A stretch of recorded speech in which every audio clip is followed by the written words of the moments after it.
Already আলোচনা চলছে দেশে, এবং এই ব্যাপারে আমাদের মধ্যে অলরেডি সিদ্ধান্ত আছে যে ঐক্যমতের ভিত্তিতে জুলাই সনদ হবে, এবং সংস্কারের ব্যাপারে একই উত্তর আমাকে দিতে হয় যে ঐক্যমতের পরিপ্রেক্ষিতে আমরা সংস্কার এবং জুলাই সনদ দুটাই করব, সকলের ঐক্যমতের পরিপ্রেক্ষিতে সেটা সিদ্ধান্ত নেওয়া হবে, এবং এটা আমি নিশ্চিত এটা খুব কম সময়ের মধ্যে আমরা সেই সিদ্ধান্ত নিতে পারবো।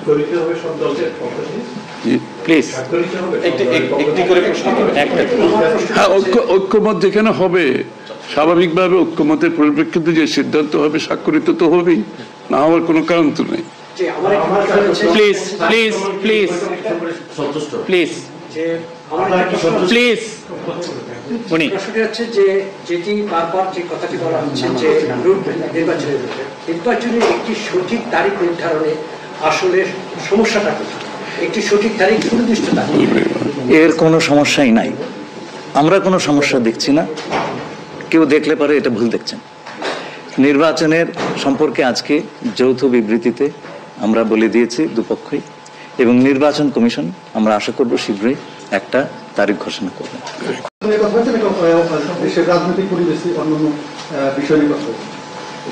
সব বিষয়ে আলোচনা তো হবে স্বাভাবিক। আমরা তো নতুন বাংলাদেশ গড়ার প্রত্যয় নিয়ে সামনের দিকে এগোচ্ছি। সবাই আমরা চাই দেশ গড়ার যে প্রত্যয় আমরা নিয়েছি আমরা ঐক্যবদ্ধভাবে সেই কাজটা করব। শুধু নির্বাচনের আগে নয়, নির্বাচনের পরেও বাংলাদেশ গড়ার যে প্রত্যয় নিয়ে আমরা সবাই ঐক্যমত হয়েছি সেটা আমরা সামনের দিকে এগিয়ে নিয়ে যাব। একজন প্লিজ প্লিজ উনি বলুন। সংস্কার নিয়ে যে দীর্ঘ আলোচনা হচ্ছিল সেই সংস্কার বিষয়ে বিএনপির পক্ষ থেকে বা তারেক রহমান সাহেবের পক্ষ থেকে আপনারা কিভাবে রিঅ্যাক্ট করেছেন? যে আবার আমি শুনি যে সংস্কার নিয়ে যে বর্তমান সরকারের যে একটা বিশাল রূপরেখা তৈরি হয়েছে, একটা বিশাল তালিকা, সেই তালিকা নিশ্চয়ই আজকে আপনাদের সামনে উপস্থাপন করা হয়েছে। যে সংস্কার বিষয়ে আপনাদের মতামত কি, বিএনপি কিভাবে সেটা কি? না না, এটা তো পরিষ্কার, এটা এখানে না বোঝার কোনো কারণ নাই। বিষয়টা হচ্ছে সংস্কার, চিফ অ্যাডভাইজার সাহেব, তারেক রহমান সাহেব, আমরা সবাই একই কথা বলছি, যে বিষয়গুলোতে ঐক্যমত হবে সেগুলোতে সংস্কার হবে, তাই না? তো সংস্কারের বিষয় তো একটা চলমান প্রক্রিয়া, এমন না যে আজ সব সংস্কার এখন শেষ হয়ে যাবে। এটা নির্বাচনের আগেও কিছু সংস্কার হবে যেখানে ঐক্যমত হবে, আর নির্বাচনের পরেও সংস্কার অব্যাহত থাকবে। কারণ আমরা যেই দেশ গড়ার প্রত্যয় নিয়েছি, সংস্কারের প্রয়োজনীয়তা সবাই অনুভব করছে এখানে, সুতরাং আগে পরে সংস্কার চলতে থাকবে। প্লিজ প্লিজ প্লিজ প্লিজ আমার হচ্ছে তারেক রহমান দীর্ঘদিন ধরে এখানে অবস্থান করছেন এবং স্বরাষ্ট্র উপদেষ্টাও বলেছেন ওনার দেশে ফিরতে কোনো বাধা নেই। ওনার এই ব্যাপারে কোনো আলোচনা হয়েছে কিনা বা কবে দেশে ফিরতে পারে?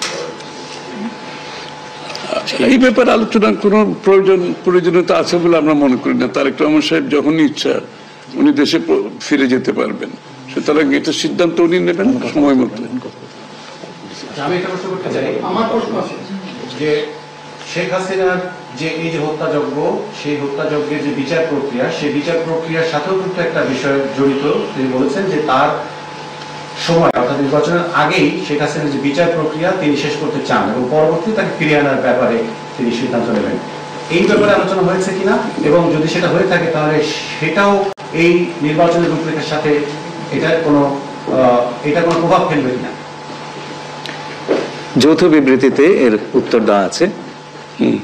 সংস্কার এবং বিচার দুই বিষয়ে পর্যাপ্ত অগ্রগতি কথা বলা হয়েছে, এবং আমরা মোটামুটি কনফিডেন্ট যে এই অগ্রগতি আমরা নির্বাচন আগেই দেখতে পাবো। সম্পন্ন করা যাবে। রাজনৈতিক দল এনসিপি নির্বাচন কমিশন সংস্কার ছাড়া নির্বাচনে যাবে না বলে ঘোষণা করেছে।